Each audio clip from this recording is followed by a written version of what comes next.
സംസ്ഥാനത്ത് ഇന്ന് വ്യാപക മഴയ്ക്ക് സാധ്യത. 9 ജില്ലകളിൽ യെല്ലോ അലർട്ട് പ്രഖ്യാപിച്ചു. പത്തനംതിട്ട, ആലപ്പുഴ, കോട്ടയം, ഇടുക്കി, എറണാകുളം, തൃശൂർ, കോഴിക്കോട്, കണ്ണൂർ, കാസർഗോഡ് ജില്ലകളിലാണ് യെല്ലോ അലർട്ട് പ്രഖ്യാപിച്ചിരിക്കുന്നത്. സുനിഷ അയിലൂർ വിവരങ്ങളുമായി. സുനിഷ, ഇന്നിപ്പോൾ സംസ്ഥാനത്ത് വിവിധ ഭാഗങ്ങളിൽ വ്യാപകമായ മഴയ്ക്ക് സാധ്യതയെന്ന മുന്നറിയിപ്പ്. എന്താണ് കാലാവസ്ഥാ നിരീക്ഷണ കേന്ദ്രം അറിയിക്കുന്നത്?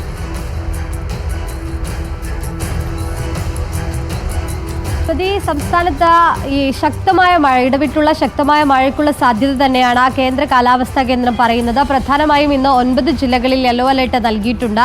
തിരുവനന്തപുരം, കൊല്ലം, പാലക്കാട്, മലപ്പുറം, വയനാട് ജില്ലകൾ ഒഴികെയുള്ള മറ്റെല്ലാ ജില്ലകളിലുമാണ് ശക്തമായ മഴ മുന്നറിയിപ്പ് നൽകിയിട്ടുള്ളത്. ഒപ്പം തന്നെ നാളെ 7 ജില്ലകളിൽ, തിരുവനന്തപുരം, കൊല്ലം അടക്കമുള്ള 7 ജില്ലകളിൽ നാളെ യെല്ലോ അലർട്ട് നൽകിയിട്ടുമുണ്ട്. പ്രധാനമായും പറയുന്നത് ബംഗാൾ ഉൾക്കടലിന് മുകളിലായി ഒരു ന്യൂനമർദ്ദം രൂപപ്പെട്ടിട്ടുണ്ട്.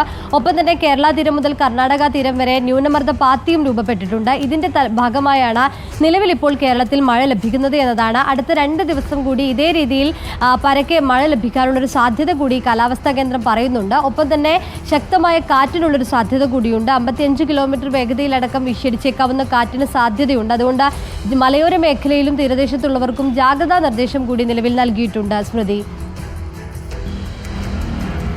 ശരി, സുനിഷ അയ്യല്ലൂരാണ് വിവരങ്ങൾ നൽകിയത് തിരുവനന്തപുരത്ത് നിന്നും മഴ മുന്നറിയിപ്പിനെ കുറിച്ച്.